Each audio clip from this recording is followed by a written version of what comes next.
Hi, welcome back to the Art of Fatherhood. I'm Brian LaFauci. I'm Patrick Marino. Today we're going to talk about money management with your kids. You have to have money to make money. You have to have money to manage money. Let me tell you a little story to frame the conversation. Stories a are little nice. My son started working at 14 and was getting paid cash money. Up until the week when he started working, he really didn't have much money at all, right? You know, a little money here and there, but and he was fine. Life was good. He was fine. There was no need for anything. He gets a job and he starts making about $120 a week cash. Not bad for 14 when you have nothing when you were sustaining on no money. Yeah. And he was whipping through all of it. Every bit. He'd put some in the bank. He would use it for all his video game purchases. If he had cash on him, he was, he's buying used sneakers off kids. It was just whipping through the money. And it was a struggle and still is a struggle to train the impulsive mind of a 14-year-old how to manage that kind of cash and think about the future. I mean, he's got to pay for his car, right? We're going to help him with it, but he has to pay for a portion of his car in less than, about a year. And he's seen his siblings have to do that. And he could have been in a really good position for that. And I think we're gonna be scrambling in the last couple months, and for him to be able to do that. So, money management with kids is interesting, and it can vary. And my 18-year-old is phenomenal at saving money. So much so she'll be like, I don't have any money, and you'll look and there'll be $1,000 sitting in her savings account. It's like. What do you mean? She's like, well, I don't want to spend that. I want your money to spend. But for kids who, I think this is something that is, this is interesting to me because I think money management comes down to a personality characteristic that is very ingrained in people. Bottom line, it's almost, and I think it's very tied to impulsivity management a little bit. But what's ironic is sometimes my 18-year-old has a little tough time with managing her impulses a little bit in other ways, but with money, she's pretty good. You're just delving your toe into the concept of managing money with your child, right? I don't even think I'm putting my toe in. I think right now there's no money. We ain't managing it. He's not managing any money. I mean, I know that so we had the older boys who are not my biological children, whom I have a relationship with them. They're ex-stepdad. They both had a probably similar deal with their parents that basically, we were married, so the deal was we're going to split the car payment into three, the total car payment, right? So it's like, dad's going to take care of the third, we're going to take care of a third, and you got to take care of a third. So it's your job to figure out, and there was a cap too. It wasn't like, right. You're not going to buy a $30,000 car, but it was like, we'll pay up to $2,000 or whatever it was for a used car. It's like you can basically buy a $6,000 car if you can come up with the initial $2,000. Yep. So same deal. That was the idea. So it was like, and I think that so I know that there was no allowance or anything like that. We talked about allowances, which we should talk about. But it was really more of a once they started driving, that was really the driver for money management for both of them, because we didn't do allowances or anything like that. And they had various jobs that were just not that great when before they were driving. But the driving is a good money management because it's not just the car. If they have a car payment, there's a car payment.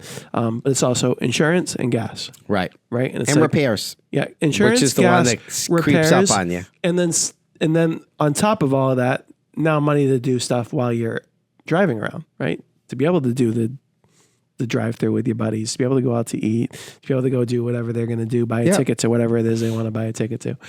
So I'd say the money management came later. We were just having the conversation offline. I have not thought about an allowance and we should talk about that because I just feel like he should just be freaking doing that stuff. I mean, like part of living in the house is we keep it together so that we can live in it nicely and not have to trip over things and like, because like it would be like, oh, what do I get if I do this? You don't freaking get anything. This is what we do. Right. We take care of our shit. Right. You know what I mean? There's nothing. But should I have some way for him to earn? Because he can't get a job. He's 10, right? So there's no like. There really aren't any paid jobs. You know, we're not farmers. You know, so there really is nothing. There is really nothing he can do to earn money. Right. So it would be something that would have to be manufactured. I'd have to be like, here's a task. If you do this, you earn money, and that would be the only way we could otherwise manage it. Yeah. Without me just giving it to him for nothing. Yeah. Do you think we should do that? And is that what did you do that with your pre-10-year-olds? I struggle just like you with the concept of giving money for helping around the house. Yeah. We did do it with certain things, but they would be, so I tried to make it things that I knew were above and beyond what I would just want them to do anyways. Okay. Spreading mulch. Yeah, stuff that sucks. Yeah. Right. Like, or moving mulch. I remember this freaking, we used to have the mulch delivered and we couldn't just keep it on the driveway. So you'd have to move it to the back somewhere. The nice part too was we have, with the ability with apps nowadays, there's some really cool tools out there that you can use with your kids to try to manage these things. And I think those are great. But one thing we don't do is we really don't do a great job of educating young kids about money management. We do it when they're like in high school. Right. Which is kind of ridiculous to me because money permeates their life from like the time they're 4, 5. They're dealing with money in some capacity. They want something, you got to pay for it. They need to understand that concept. Right. And we've had multiple conversations about this, whether it was the you can't afford it one. We talked about giving you actually were advocating for like showing them some level of balance sheet for the home expenses and having them appreciate what things cost. And then also we just talked about it with punishments and my little boy spending hundreds of dollars on video games, when I wasn't paying attention. Right. Right. So, I mean, there's a definitive benefit to them, like having, because the best way to learn is if it's in your hand and you are trying to manage it and you can see it come and go. Mm. So getting money in our kids' hands earlier makes sense. Yeah. It makes sense because then they get the experience of what that feels like. I think the challenge I have right now would be like if I gave him money, the only thing he wants to spend it on is, it's not like he's going to the store and buying things. Like it would all go to costumes for his video game characters. Of course. You know what I mean? So that's where it would all go. As it should. Yeah. So that's another thing I struggle with where it's like, I do, as we decided to have this conversation, I thought, well, maybe I should have something so that we can teach these. Do you grocery shop? Yeah. Okay. Do you go to the store? I like to go to the store. I'm old school. Okay. I'm 50-50. Sometimes I go and other times I do have Amazon deliver it depending on the week. I do like to go. But here's a concept that I like is there's certain probably foods in the house that are clearly in the house because your son likes them. Yeah. And they would not be there if he did not. I can't eat the cookies. Right. The cookies are in the house because he wants them. So one of the interesting ways to kind of teach stuff like this is go and give your kid a price limit and say, whatever you want. And when it's gone until next week when we go back to the grocery store. It allows them to feel a little control, right? A little power. And also, over time, they might learn how to be savvy with that $15. Right. Right? Like, I could get this. I don't know if you heard, but there's inflation. $15. I don't know what you're going to buy for $15. That'd be great to hear for your 7-year-old. $15, what are you going to get? A freaking get your 7-year-old pack walking of gum? around $4.99 for Chips Ahoy. What are we doing? What's going on here? But yeah, I think that's a good one. You can do it with clothes. I like doing that with clothes. We talked about this actually. And Shannon and I, we did a social media thing on this, if I remember correctly, about back to school shopping as a budgeting tool. Yeah, you did that. I shared it on our account. So. Yeah. So like, using these natural opportunities with young kids to, to have them just be more tactile with it and like make decisions with it and you know. I think one of the challenges with little boys in particular, I think this is less with girls, but I'm probably stereotyping, but I think it's still true, whether I'm stereotyping or not, is that like little boys, if they could get away with it, would wear the same outfit and never get anything and like just be freaking smell bad. And they would just go, if they could get away with it, they would just do it forever. They would walk out of the house with the same shit. Like they don't care whether it's new. Like there's a point where they change. Yes. Right. But like soon as girls come into play. Right. But like even, and this is probably a cultural time of life thing. Like even my freaking older boys, when they were teenagers, didn't matter how much they were into girls, get away with wearing the same shit all the time. They would do it. You know? They never had any, they were good looking kids, never had any trouble with girls. Right. You know, so it's like, they would just get away with it. So it's like, that might not help. That one might not work in that case, right? So you have to find something, right? I do feel like it, because we decided to talk about this, I have to do something.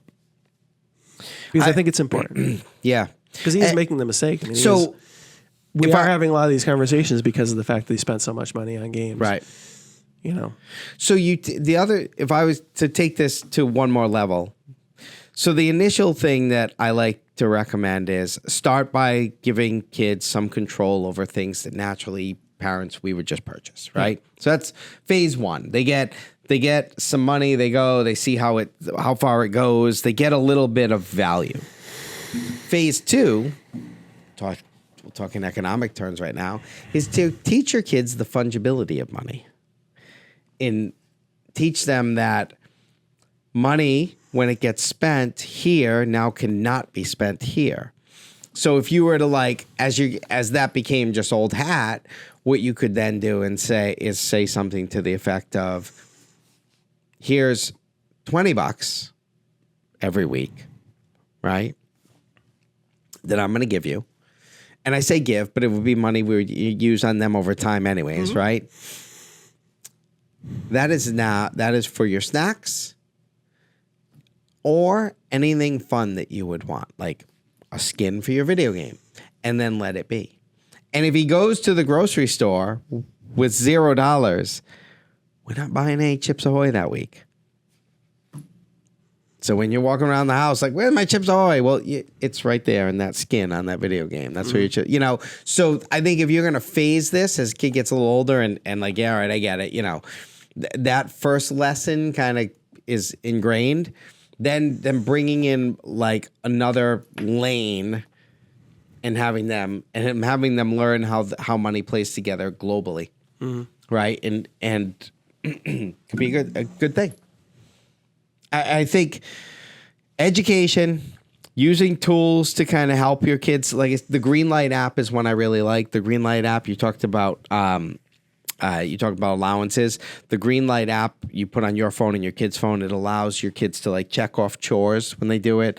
You assign $1 to it, and then you then can send a pay. It's like Venmo, a payment. Yeah. Very secure. Comes with a card that gets mailed to them. So they have a little debit credit card and you can track it on your phone with how much money's on there. That one's really popular and I really like.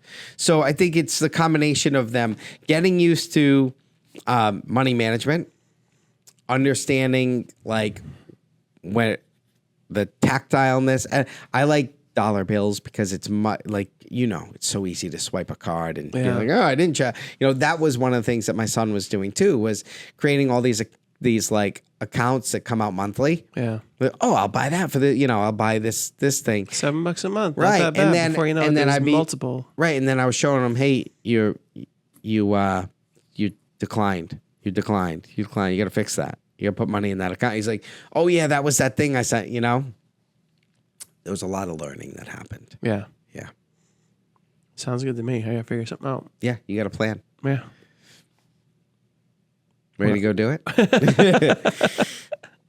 Teach your kids money. Use some of these tools to like slowly step them into a better understanding. And then the top level is show them the house balance sheet. The house balance sheet. And listen to our video on We Can't Afford That, which is a great way for you to start looking at how the words we use with our kids carry a lot more meaning than we think they do when we say them, and how you can use them as opportunity to give your kids better financial education. And be intentional and accurate about it. Because I think the idea is like, oh, that's too expensive. What does that mean? Right. Because like that can mean something to different families. It can be, and usually it's not that it means.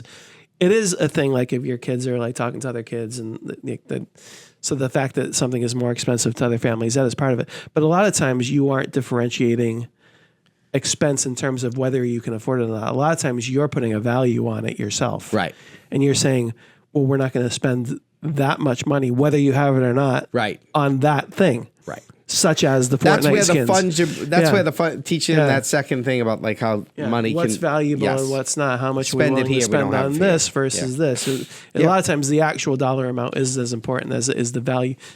Two things cost $10, but one thing could be, and both of them are not needs. Both of them are wants. But one could be like $10 for that, Right. and then $10 for that. You know what I mean? Like, and so Right. like one's more expensive than the other, even though they're both the same. Yep. Good stuff. All right. I'm Brian Fauci. Patrick Marino. Until next time. Thank you.